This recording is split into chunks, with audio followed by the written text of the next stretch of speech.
Bonjour à toutes et à tous. Vous êtes réunis très nombreux à Bercy pour ce deuxième sommet de l'inclusion économique. C'est un événement magnifique auquel j'attache beaucoup d'importance et je voudrais féliciter Saïd Hamouche, le président de la Fondation Mosaïque, pour son organisation. Je ne peux malheureusement pas être présent, mais je tenais à vous adresser un message simple. Le gouvernement est totalement mobilisé pour l'accès de tous à l'emploi.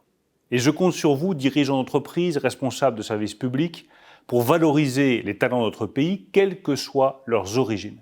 C'est la seule façon de parvenir à notre objectif stratégique, le plein emploi en 2027. Le gouvernement croit dans l'insertion par le travail. Avoir un emploi, c'est de l'indépendance, c'est le sentiment d'être utile, c'est trouver sa place dans la société, c'est servir les autres, c'est pouvoir construire son propre destin. C'est pourquoi, depuis 2017, nous avons un objectif, que chacun puisse vivre de son travail.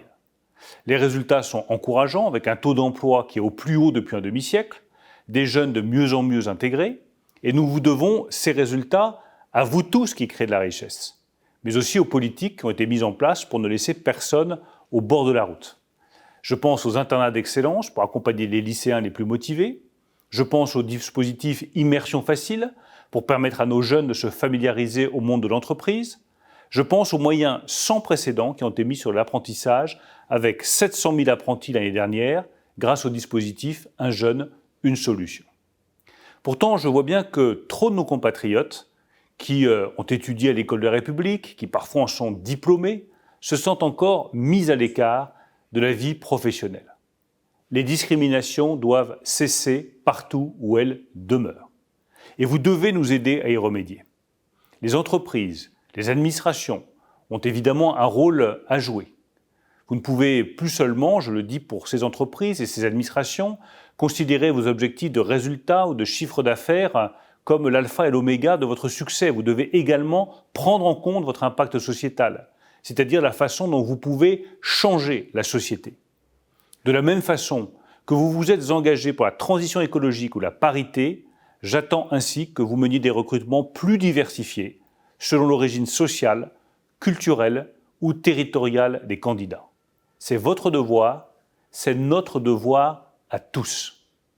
C'est d'ailleurs aussi dans votre intérêt, puisque quand on regarde les difficultés de recrutement des entreprises, elles n'ont jamais été aussi fortes depuis près de 15 ans. Malgré cela, le taux de chômage dans les quartiers populaires est toujours 3 fois plus élevé qu'ailleurs en France.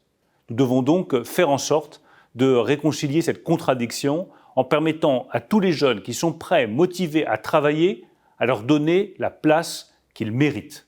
On ne peut pas leur demander d'être toujours plus compétents, plus mobiles, plus expérimentés, sans leur offrir de vraies perspectives de carrière et de salaire.